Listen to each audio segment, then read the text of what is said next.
We have a couple of questions that we would like to address for this week. Please feel free to ask us anything about our faith through our email or posting in Facebook. Let us begin. Our first question comes from someone who wants to be called Archangel. This is what he had to say. Dear Bishop, ang hindi ko lang maintindihan sa sinasabing pagpapako sa krus ni Jesus ang sinasabing tinubos sa kasalanan. Ang nasa isip ko po kasi, bakit maraming tao pa rin ang alipin ng kasalanan? Bakit nagkakasala pa rin ang mga tao? Bakit minsan ang hirap labanan ng pagkakasala? Muli, maraming salamat po. Archangel from ICTA of ICP Parish, Santa Maria, Bulacan, Diocese of Malolos. Archangel, maraming salamat sa iyong pagpapadala ng katanungang ito. Alam mo, sa Biblia, ang daming iba't ibang images na ginagamit para ipahiwatig sa atin yung ginanap na pagliligtas ni Jesus sa atin sa kasalanan, lalo na sa kanyang kamatayan at muling pagkabuhay.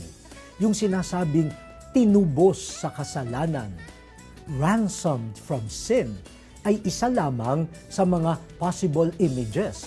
Meron pang halimbawa, He justified us, He saved us, He sanctified us. No, ang dami pang images.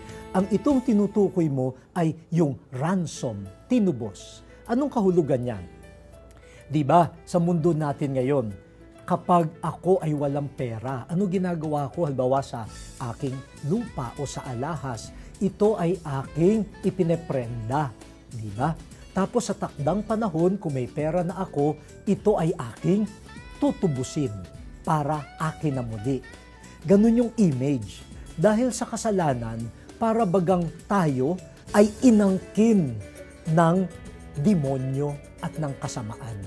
Parang ang kasalanan ang naghari sa atin. Sa pamamagitan ng kanyang pag-ibig sa krus, tinubos tayo. Kinuha niya tayo muli. No? Para tayo ay hindi na sa kasalanan, kundi para na muli sa Diyos. Yan. So talagang tinubos tayo ni Jesus. Ginawa niya ang magagawa niya hanggang hindi patulan ang kasalanan. Sa krus, pag-aalay ng buhay sa pag-ibig. Sa krus, mas malakas ang pag-ibig niya kaysa sa kasalanan. Kaya, tinubos tayo. Ngayon, ang tanong mo naman, bakit may kasalanan pa rin? Bakit mahirap pa rin lumayo sa kasalanan? Kasi naman, si Jesus tinubos tayo. Ang tanong, magpapatubos ba tayo? Kahit ginawa na ni Jesus ang pagtubos sa atin, meron pa rin tayong kalayaan. At ang kasalanan, posible pang lumago dahil sa maling kalayaan ng tao. Parang ganito rin yun eh. Halimbawa, nung minsan may nagbibigay sa akin, sabi, Bishop, bibigyan kita ng kotse. Sabi ko, salamat po, pero wag na ho. Kung gusto nyo, bigyan nyo yung seminaryo ng kotse, wag ho ako. Sabi, hindi, gusto ko ikaw.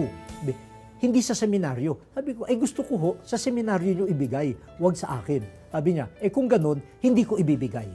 Hindi na nga binigay. Pero kung tutuusin, dahil ako ang tumanggi. Parang ganyan. Tinubos man tayo ni Jesus, ino-offer niya, dito na kayo sa Diyos, wag na sa kasamaan. Pero pwede pa rin tayo magsabi, sorry Jesus, mas enjoy ako sa kasamaan kaysa dyan sa iyo.